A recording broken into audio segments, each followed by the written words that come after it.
अस्सलाम वालेकुम, मैं हूं सलमान अहमद लाली और आप देख रहे हैं पाक तुर्क न्यूज़। ख़वातीनो हज़रात, एक मरतबा फिर मुसलमानों पर इम्तहान का वक्त आन पड़ा है। एक मरतबा फिर सहूनी फोर्सेस ने पहले बैतुल मुक़द्दस और फिर गज़ा की पट्टी पर बसने वाले मजबूर और बेयारो मददगार मुसलमानों पर अरसा हयात तंग करने के मंसूबे पर अमल शुरू कर दिया है। रमज़ान के मुबारक महीने और शदीद गर्मी के दौरान एक बार फिर इसराइली जंगी त्यारों ने गज़ा पर आग बरसाना शुरू कर दी है। बज़ाहिर जंगी त्यारों ने जनूबी गजा में खान यूनस शहर में एक साइट को निशाना बनाया है, जिसके बारे में उनका दावा है कि वह हमास के Askari wing Izzuddin al Qassam brigade से मुंसलिक इमारत है, जिसके बाद अल-क़स्साम ब्रिगेड ने जमीन से फिजा में मार करने वाले मिसाइलों से जवाबी कार्रवाई की है।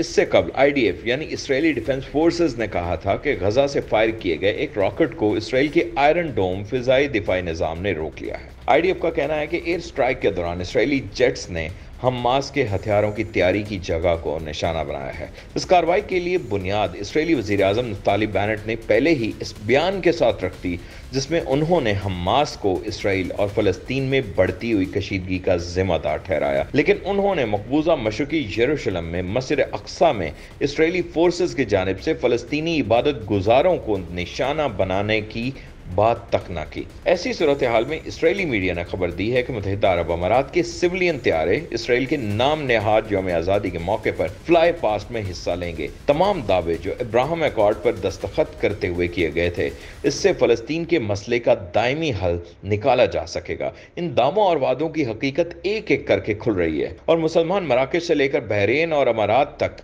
इसराइल के साथ ताल्लुकात में बेहतरी की दौड़ में मजलूम फ़लस्तीनियों को मुकम्मल तौर पर फरामोश करने की रविश अख्तियार किए हुए हैं। माहिरीन ने खबरदार किया है कि आने वाले दिनों में इसराइल फ़लस्तीनियों के खिलाफ पुरतशद्दुद कार्रवाई में इजाफा कर सकता है। ऐसे में मुसलमान ममालिक बिलखसूस अरब ममालिक पर सबकी नज़र है कि वो इस पर कैसा रद्द अमल देंगे।